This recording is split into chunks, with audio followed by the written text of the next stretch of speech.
Bonjour et bienvenue à bord pour cette nouvelle revue de l'actualité littéraire. Bonjour Niki. Bonjour Brice. Une actualité littéraire placée sous le signe de la plume et du pinceau. Pourquoi ? Parce que une exposition va bientôt réunir un écrivain et un peintre qui sont avec nous sur ce plateau. Paul Sulitzer et Erwan Kitty, bonjour. Bonjour. Bonjour. Vous allez bien ? Nous allons très bien. Avec une voix suave, comme ça ne peut aller que mieux. 38 toiles, 38 romans. 51 millions d'exemplaires vendus, je vais arriver à le dire, dans le monde, dans 40 langues différentes, c'est ça Paul Lou ? À peu près, oui. 51 millions, c'est le chiffre que vous espérez atteindre pour cette exposition ? Non, absolument pas, non, restons modestes. Alors avant de voir quelques-unes de ces toiles, je vous propose de Erwan Kittiser pour reprendre, ou pour paraphraser, un vers de mon copain Alain Souchon. Alors Erwan Kitty, vous êtes belge, comme votre nom ne l'indique pas, un belge de Bruxelles, d'une excellente année au niveau du vin, oui, 1956. Effectivement. Un peu moins bonne au niveau politique, surtout en Hongrie. Bonne que l'année 46, la mienne. Oui. Le vin, c'était 20% cette année-là. 20%, c'est-à-dire ? Le 20%. Ah oui, d'accord, oui. Mais est-ce que c'était une bonne année ou une excellente année au niveau du vin ? Par rapport à aujourd'hui, une excellente année. Alors, Juan, vous avez déjà pendu des toiles dans toutes les galeries du monde. Vous avez, entre autres, conçu et réalisé le hall du Flanders Expo, pour ne citer que quelque chose pour résumer. Vous avez réalisé une des fameuses vaches bruxelloises, oui, il y a quelques années, qu'on a pu voir un peu partout. Vous êtes aussi créateur de meubles et de bijoux qui sont splendides, il faut le dire, Niki. On a eu l'occasion de les voir. Je fonds complètement sur les bijoux de... Ma femme aussi. On a bien compris. N'en parlez pas trop. On a bien compris l'appel du pied. Et alors récemment, vous avez réalisé une série de portraits de femmes célèbres maquillées, oui, donc de Nefertiti à Monica Bellucci, en passant par Bébé et Sophia Loren, et donc maquillées, mais vraiment maquillées. C'est effectivement avec du maquillage qu'elles sont réalisées. Donc c'est une première au niveau mondial. J'ai remarqué que les produits de maquillage, qui étaient organiques ou non organiques, tenaient très bien si vous voulez, dans le temps. Je les fixe. Et l'originalité, c'est que, si vous voulez, je fais des liftings gratuits à toute cette personnalité avec des vrais produits de maquillage. Et c'est somptueux, oui, comme on peut le voir en ce moment à l'écran. Une précision, mais cette oui, précision est étonnante, c'est que vous êtes autodidacte. Oui, à tout point de vue. Oui. Voilà. Autodidacte dans le sens que je suis contre toute forme d'académie. J'estime que tout le monde peut être artiste, comme vous êtes artiste dans ce que vous faites, comme Paul Lou est artiste dans ce qu'il fait, dans ce qu'il est. Moi, je le suis dans mon domaine. L'art ne doit pas s'apprendre. Ce n'est pas pour moi académique. C'est ce qu'on ressent, en fait. J'ai la même chose en cuisine. J'adore cuisiner. Et je ressens le fait des plats que je réalise. Oui, voilà. Mais en fait, entre le fait d'aimer cuisiner oui, et de devenir un chef-coq, il y a quand même une marge. Entre le fait de vouloir être peintre... Je crois pas. Je crois que nos grands-mères, on en parle souvent, qui faisaient une cuisine adorable pour certaines personnes, avaient ça en eux, ils n'ont pas fait d'études non plus. Donc la cuisine, non, c'est un amour qu'on a de quelque chose.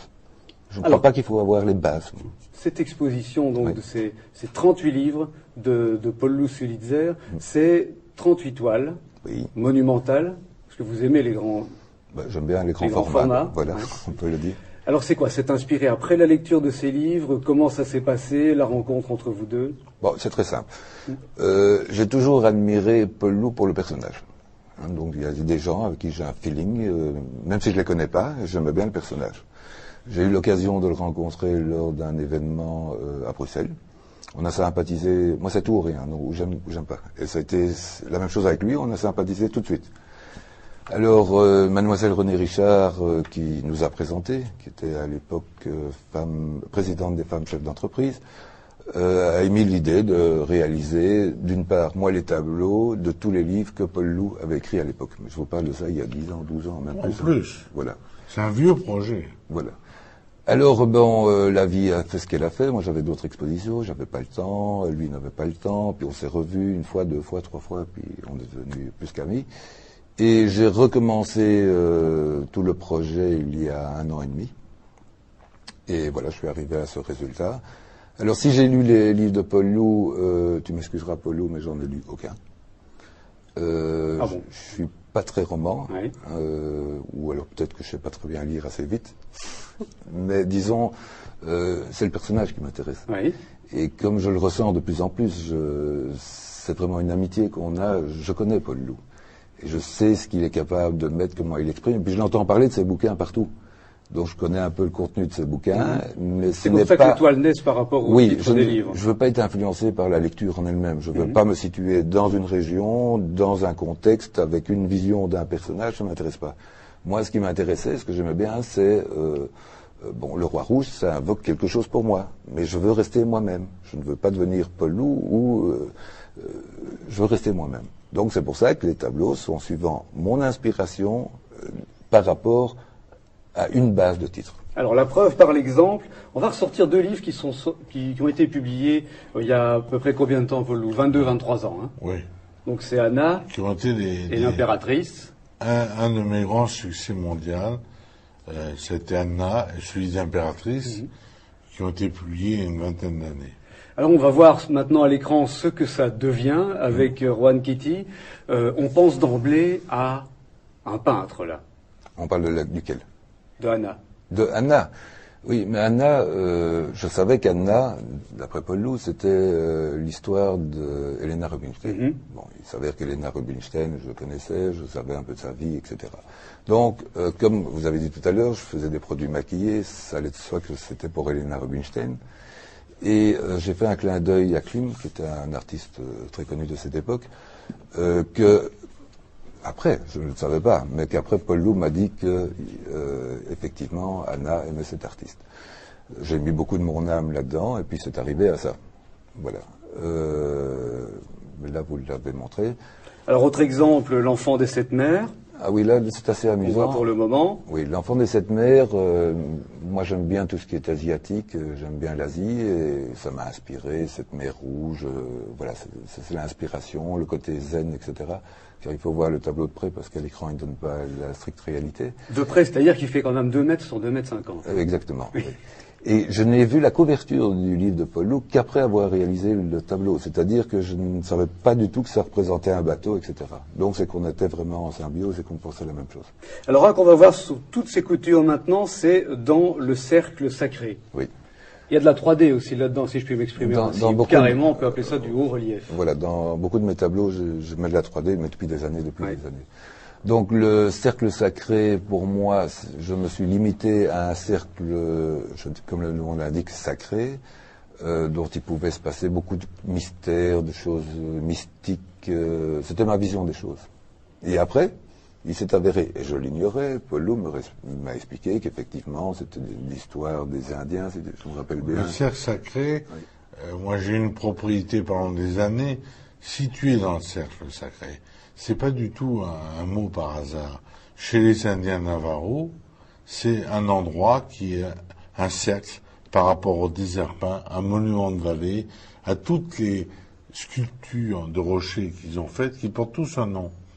Il y a dans cet endroit des milliers de rochers que le vent, depuis des millénaires, a façonnés, et chaque Indien, depuis de père en fils, appelle le rocher les 3 missionnaires, l'oreille du vent, et c'est situé exactement dans un cercle.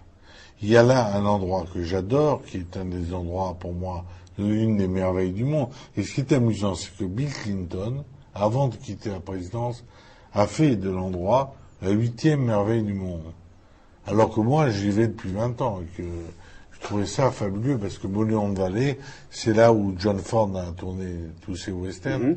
Et grâce à l'argent, d'ailleurs, qui a été gagné, on a fait un hôpital pour les Indiens, on a fait de l'humanitaire.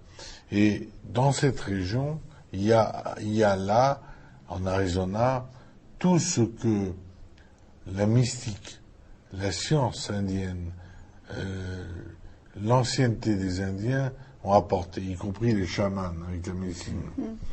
Mais c'est vraiment un endroit particulier et d'une beauté terrifiante. On peut vraiment avoir le mal de lac Powell. D'ailleurs, le lac Powell, le cercle sacré, change de couleur toutes les heures. Et ce qui est amusant dans le tableau de mon ami Rowan Kitty, c'est que ça change aussi. C'est-à-dire que ça n'est pas statique. Vous parlez de 3D.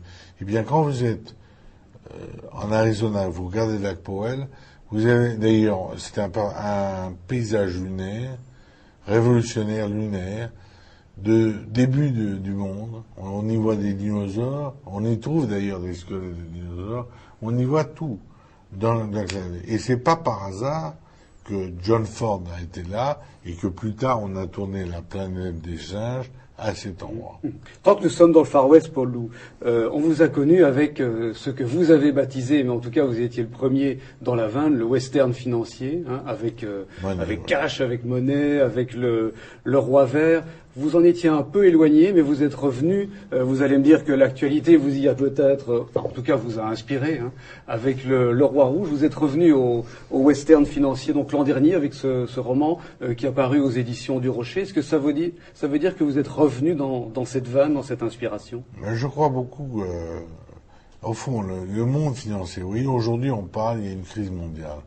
Vous savez, Brice, qu'il y a 15 ans, j'ai annoncé cette crise.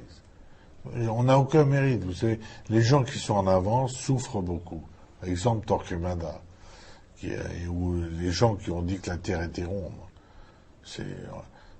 Évidemment, il fallait pas le dire. Moi, j'ai dit, le système capitaliste connaîtra une crise aussi grave que le système communiste. Parce qu'il a perdu le sens des valeurs. C'est vrai qu'à l'époque de nos grands-parents, on faisait une entreprise, on avait des gens qui travaillaient, mais ils faisaient partie de la famille. On s'est éloigné de toute humanité dans la société capitaliste moderne. Et la crise est arrivée, et avec elle, son lot d'escrocs colossaux qui a commencé à vendre et à acheter les hommes comme on achète du bétail, et qui ne tenait aucune compte, ni des sentiments, ni même, je dirais, moi qui suis plus capitaliste que communiste, même de l'homme lui-même. L'homme est devenu une marchandise. Il n'avait plus de valeur. Et cette société, moi j'ai écrit ça il y a 15 ans, est condamnée. Elle est condamnée comme l'est le communisme.